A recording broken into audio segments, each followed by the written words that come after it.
ako sa pinakamalapit na branch ng Western Union, pero super travel na ako.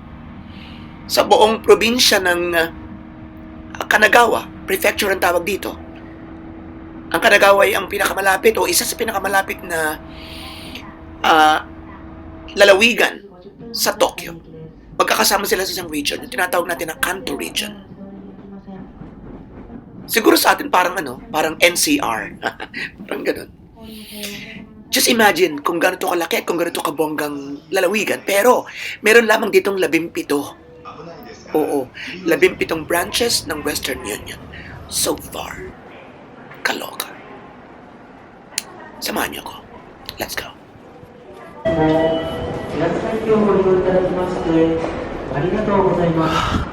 Son, Western. The only thing that I remember is the HIS kasi wala talagang Western na nakasulat dun sa Google. There! Bingo!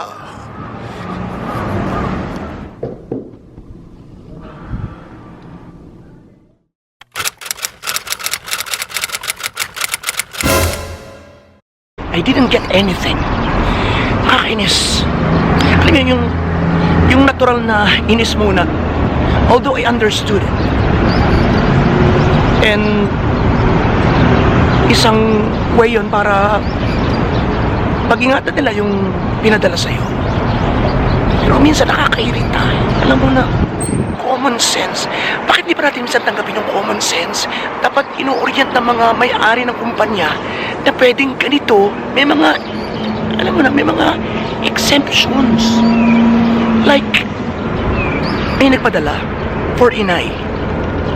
Ang nakalagay doon is, mali rin ako hindi ko na tinansya because hindi ko na masyadong naisip yun. So, nilagay ko lamang is, Ilagan Robert.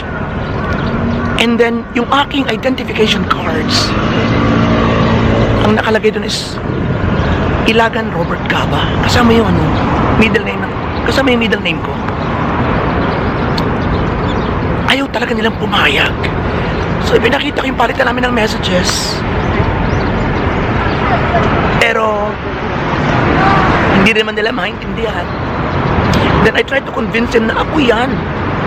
Na sa amin, ganito talaga sinasabi yung apelido. Pero sa mga business transactions, okay lang. Because, hindi man ako decision ng ako mismo yan. Alam mo yun, yung ganung, ewan, basta naiinis ako. I mean, tama sila. Don't get me wrong. Iniingatan nila yung pinadala sa'yo. Pera yun, okay. Hindi nila pwedeng bitawan yun kasi oras na magkamali.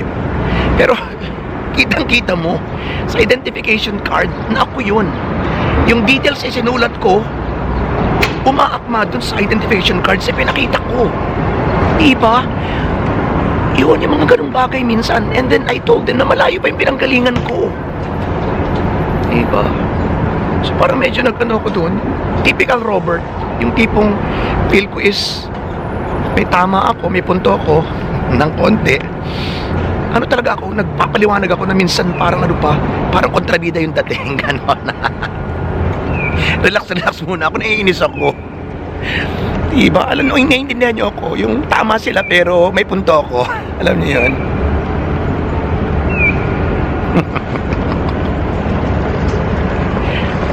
Patawarin ako. Ang sama ng ko doon, ang dating ko talaga. Para akong, okay, so, what now? That's me. Can't you understand? That's me. Look at this. Mga ganun-ganun ako. At typical sumasambulat na inis ng Pinoy. Pero, typical din ng Pinoy, nanunumbalik uli yung yung pag nahimasmasan na, yung nanunumbalik na yung pagka mabuti natin, yung pagbibigay ng ng objektibong pananaw na may punto sila, na tama sila.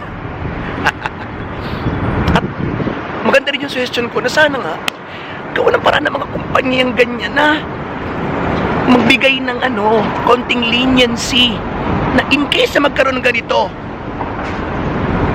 ito yung mga sumusunod na posibilidad na mga pwede mangyari na kinakailangan na ninyong pagbigyan. Number 1, number 2, number 3, di ba? Kainis. Kainis. Kainis. Kainis.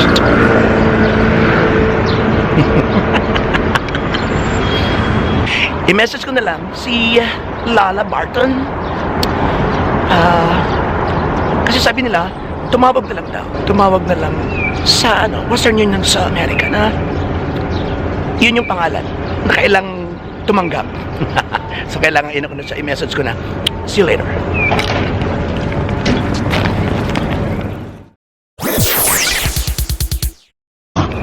Nananadya pa ang pagkakataon. Kita mo yun? Sa araw-araw na ginawa ng Diyos, dala ko yung aking reading classes. Ngayon pa hindi. So, kapaan to. Kainis.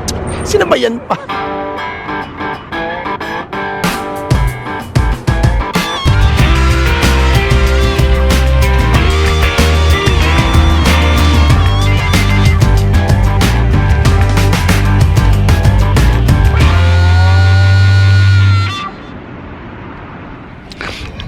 Okay, so uwi na. Balik na lang ulit tayo.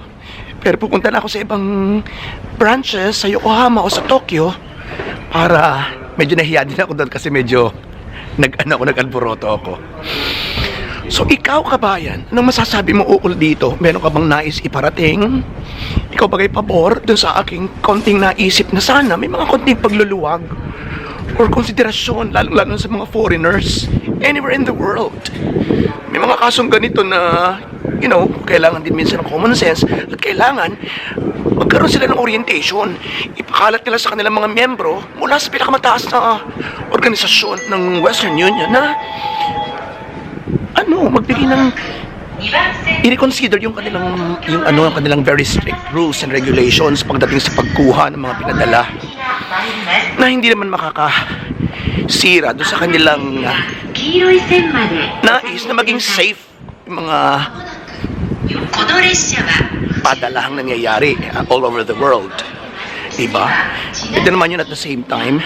Or, sa inyo ba okay rin ganito ka-stricto? Wala na tayong dapat pang siliping butas o ireklamo at okay na yan? So, comment ka lang sa baba. Whatever, ano man ang iyong kuro-kuro, panukala, yan ang maluwag nating tatanggapin dito. Ganyan ang Pilipino dapat. Kanya-kanyang opinyon, kanya-kanyang pananaw sa iba't ibang bagay at nararapat nating pahalagahan. Once again, every opinion, whether it is right or wrong, matters in this world.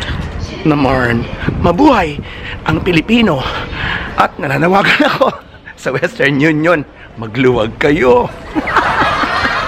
Yun pa rin ang ending. Thank you.